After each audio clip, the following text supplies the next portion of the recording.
नमस्कार, मैं Praveen Patil GPL news में आप सभी का स्वागत करता हूं। दोस्तों, आज हमारे साथ मौजूद हैं 100 विधानसभा क्षेत्र के स्थानीय प्रत्याशी शाह आलम जी, जो भाजपा नेता है और सोशल एक्टिविस्ट है। स्वागत है सर आपका हमारे चैनल में। सर, सबसे पहला सवाल ये रहेगा, सोशल एक्टिविस्ट आप हैं, सोशल एक्टिविटीज आपके कई सारे देखी गई, रोटी बैंक हुआ या ब्लड डोनर कैंप हुआ, ये सारी चीज एक्टिविटी आप करते हैं। फिर अचानक इसमें इस बार विधानसभा चुनाव आप लड़ रहे हैं। क्या एक्टिविस्ट होना और पॉलिटिशियन पॉलिटिक में एंट्री करना क्या लाजमी है क्या? देखिए, ये बिल्कुल आपका सवाल तो काफी अच्छा है, लेकिन जहाँ तक मैं समझता हूँ कि एक पॉलिटिक्स हमारे देश की एक ऐसी चीज है जो कि हमारे देश को आगे तक लेके जा सकती है। लेकिन आए दिन आप देख रहे हैं कि इसमें क्रिमिनल्स चुनाव लड़ रहे हैं, बलात्कारी चुनाव लड़ रहे हैं, और ये बलात्कारी और ये क्रिमिनल्स जब आपके राज्यसभा के सदस्य बनेंगे, विधानसभा के सदस्य बनेंगे, लोकसभा के सदस्य बनेंगे, तो आप सोच सकते हैं कि उनकी सोच एक क्रिमिनल वाली ही रहेगी, उसकी सोच बदलने वाली नहीं है। और एक सोशल एक्टिविस्ट अगर चुनाव में आता है, अगर वो जीतता है, तो उसकी सोच हमेशा सोशल ही रहेगी, और वो सोशल के लिए सोचेगा, समाज के लिए सोचेगा, समाज से अलग हट करके वो नहीं सोचेगा।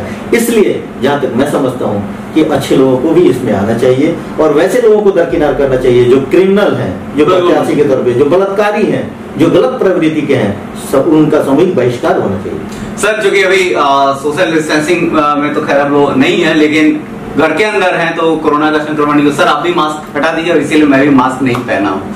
तो सर, दूसरा सवाल ये रहेगा मेरा कि आप बरौली विधानसभा से हैं, इससे पहले भी यहाँ विधायक हैं, अभी भी इससे पहले विधायक रह चुके हैं। क्या क्या डीमेरिट्स आप खामियां आपको उन लोगों में देखी, थोड़ा बता सकते हैं? बिल्कुल, देखिए, सबसे बड़ी बात यह है कि कोई भी इंसान अगर किसी भी जनप्रतिनिधि का चयन करता है तो चयन वो इसलिए करता है कि वो जनप्रतिनिधि उनके समय पे काम आएगा, उनके सुख दुख का भागीदार बनेगा, वो अपने क्षेत्र में रहेगा और क्षेत्र के लोगों के बीच में रह करके और उनकी समस्याओं का समाधान करने का भरसक प्रयास करेगा। जिस तरीके से आप मैं बताऊं कि अभी 25 साल से ये बरौली का दुर्भाग्य रहा है कि एक तरफ तो राम परवेश राय जी, जो कि मंत्री तक का सफर तय किए, वो पर्यटन मंत्री भी बने, और राम परवेश राय जी के इक्विवेलेंट हैं मोहम्मद नेमतुल्लाह साहब। ये दोनों आदमी 25 साल से एक दूसरे के सब्स्टिट्यूट रहे हैं, आइदर नेमतुल्लाह साहब और राम परवेश राय। तो इन्हीं लोगों ने यहाँ का सत्ता संभाल करके रखा है 25 साल से। लेकिन 25 साल में यहाँ की जनता त्राही माम रही है। यहाँ की जनता ने जब कभी भी अपने नेता को ढूंढने का प्रयास किया है तो उनके नेता यहाँ पे नहीं मिलते हैं, या तो वो पटना में रहते हैं, नहीं तो फिर दूसरे जिले से, जैसे नेमतुल्लाह साहब के हैं, यहाँ के स्थानीय नहीं है, तो उनसे मिलने के लिए लोगों को जाना पड़ता है। तो यहाँ बरौली और माझा में ऑफिस नहीं है उनके। ये ऑफिस जो होता है वो चुनावी ये कार्यक्रम के दरमियान ही होता है। तो मैं स्पष्ट तौर पे कहना चाहूंगा, इसमें बिना झिझक के कोई भी नेता जो होते हैं, वो जब उनकी जरूरत होती है 5 साल के अंदर, जब चुनाव पड़ता है 5 साल के बाद, तब वो अपने ऑफिसेस डालते हैं, अपने कार्यकर्ताओं को डालते हैं, वहां लोगों की समस्याओं पे विचार करते हैं। लेकिन जहां तक मेरा मानना है कि समस्याएं अगर सुननी है तो वही आदमी कामयाब हो सकता है कि शुरू से लेकर के लास्ट तक बिल्कुल अपने लोगों के बीच में, लोगों ने जिस मकसद से आपको जिताया है उसमें लगे रहिए, उन लोगों के बीच में रहिए, उनकी समस्याओं को सुनिए, उनकी समस्याओं का निदान कीजिए, न कि आप बिल्कुल लापता रहिए। नेमतुल्लाह साहब तो बिल्कुल यहाँ से लापता रहते हैं। उन्होंने सोचा कि सर, अब से अगला सवाल, अगर आप यहाँ विधायक होते हैं तो क्या डेवलपमेंट की जरूरत है जो आप करेंगे फिलहाल? देखिए, सबसे बड़ी चीज तो है डेवलपमेंट के बारे में मैं आपको बता दूं कि आज की डेट में जितने भी रोड्स बन रहे हैं, या राम परवेश राय जी के जमाने में भी जो रोड बना, मैं कोई भी ऐसा रोड, कोई दोनों नेताओं को मैं चैलेंज कर रहा हूं कि वो बता दें कि कौन सा ऐसा रोड है जो कि 2 महीने के बाद में उखड़ना शुरू नहीं हुआ हो। उसकी गुणवत्ता कहाँ चली जाती है? क्या कारण है कि आप जो है जो रोड का निर्माण करते हैं वो अगले ही 1 महीने के अंदर में वो टूट जाता है, और फिर उसके बाद 5 साल तक वो जनता वहां की झेलती है, क्योंकि 5 साल के अंदर वो दोबारा रोड का निर्माण नहीं हो सकता है नियमानुसार। तो ये चीजें जो है उसमें गुणवत्ता, पूर्ण रूप से गुणवत्ता लाया जाएगा। साथ ही साथ जो है बरौली जो है एक ऐसा जगह है जो कि जहां बिल्कुल ही जरूरत है इस चीज की कि बरौली अनुमंडल बने, और मैं इसकी भरपूर कोशिश करूंगा, और मेरा पहला कार्य यही होगा कि मैं बरौली को अनुमंडल का दर्जा दिलवाने में अपना भरसक प्रयास करूंगा। बरौली विधानसभा क्षेत्र में और क्या क्या डेवलपमेंट की जरूरत है जो अभी तक नहीं? देखिए, बरौली विधानसभा क्षेत्र में डेवलपमेंट के नाम पे क्या है? बरौली विधानसभा क्षेत्र में मैं कहूँ तो कोई एक अच्छा हॉस्पिटल नहीं है, स्वास्थ्य, शिक्षा, और उसके बाद में क्या है, रोटी कपड़ा और मकान जो एक पहले से परंपरा चली आ रही है, ये होना चाहिए। लेकिन मेरे कहने का मतलब है कि हम जब स्वस्थ नहीं रहेंगे तो फिर हमारा विकास, हमारे परिवार का विकास और हमारे समाज का विकास किस तरीके से होगा? ये मतलब एक अजीब सी बात लगती है सोचने में। और मैं तो ये सोचता हूँ कि भाई ये लोग जो जीत जाते हैं, जीतने के बाद में मतलब ये क्या, कौन सा घमंड हो जाता है? एक तरफ मैं देखता हूँ साहब को घमंड है कि भाई चलिए मेरे सिवा दूसरा कोई ऑप्शन नहीं है, मैं पर्यटन मंत्री तक का सफर तय किया। अरे भैया आप तो, मैं बिल्कुल मंत्री जी आप कहलाते हैं। लेकिन मंत्री जी से मैं सवाल पूछना चाहता हूँ कि मंत्री जी आप ये बता दीजिए कि जब आप पर्यटन मंत्री थे तो पूरी बिहार के लिए आप थे, आपने तो थावे मंदिर में भी कोई काम नहीं किया जो कि एक पर्यटन स्थल के तौर पे जाना जाता है। आपने किसी बरौली विधानसभा क्षेत्र के या पूरे गोपालगंज में किसी स्टेडियम को आपने अच्छा सुसज्जित नहीं किया, वो भी पर्यटन के अंतर्गत ही आता है। तो आपने किया क्या है? हाँ बिल्कुल, एक चीज आपने जरूर किया है कि मंत्री जी कहलाने का काम किया है। मंत्री बन गए। चलिए, लॉकडाउन था, अनलॉक हुआ, क्वारंटाइन सेंटरों में खासकर बरौली विधानसभा क्षेत्र में दो तरह की चीजें देखी। एक तरफ जहाँ खाने का बहिष्कार किया गया, वहीं कई जगह, एक जगह दो जगह देखा गया खाने की तारीफें हुई। क्वारंटाइन सेंटर में जो भी जितने भी क्वारंटाइन हुए लोग थे वो सभी सेटिस्फाई थे।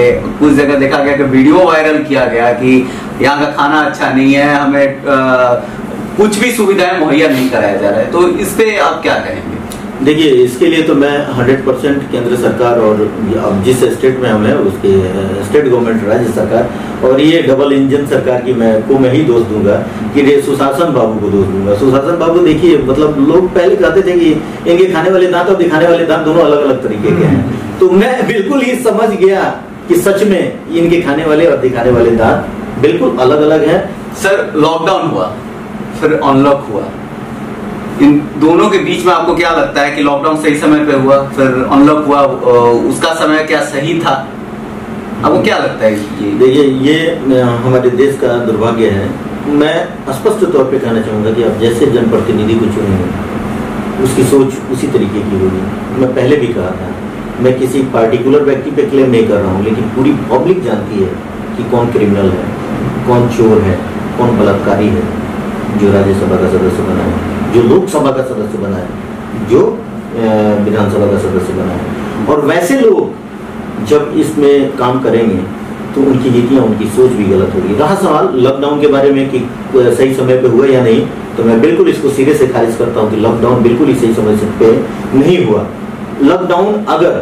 लॉकडाउन करने के लिए सबसे पहले मैं आपको ले जाना चाहूंगा काफी बिना किसी समय को लेते हुए कि 30 जनवरी को पहला केस केरल में आया था। उस समय कुछ नेता जो थे आवाज उठाए कि भाई अगर इंटरनेशनल फ्लाइट पे रोक लगा दी जाए तो हमारे देश में कोरोना का एंट्री होने से रोका जा सकता है, और जो एक केस है उसी पे फोकस करके हम लोग बिल्कुल ही ये सुरक्षित रह सकते हैं। लेकिन वहां आप देख सकते हैं कि 30 जनवरी के बाद में 23 और 24 फरवरी को ये डोनाल्ड ट्रंप और उनकी पत्नी का आगमन होना था, और वो लोग आए और अहमदाबाद में नमस्ते ट्रंप किया गया।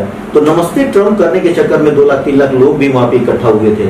आप सोच सकते हैं कि जिस देश में कोरोना का पेशेंट पाया गया हो और फिर वहां पे नमस्ते ट्रंप किया जाता है। फिर उसके बाद में भी समय बीतता चला गया और आप एमपी में जिस तरीके से कांग्रेसी विधायक लोगों को खरीदना या की बातें जो आई या जो भी मामला हुआ, इसमें क्या सत्य है क्या है नहीं है ये पूरी पब्लिक जानती है। पब्लिक सब कुछ पहचानती है, ऑडिट करती है।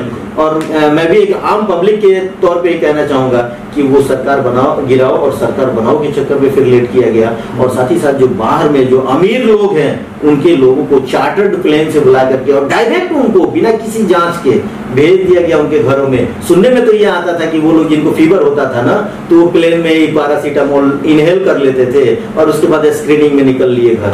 तो इस तरीके की भी बातें जो सुनने में आती थी, लेकिन सिर्फ स्क्रीनिंग में उसका विकल्प नहीं था, उन्हें क्वारंटीन करना था 14 दिनों तक, उसके बाद भेजना था। सर आपको बातों पे रोक लगा चाहूंगा। सर, बरौली विधानसभा क्षेत्र कहीं ना कहीं जातिवाद की लड़ाई भी माना जाता है बरौली को, क्यों, आखिरकार क्यों, इसका क्या वजह है?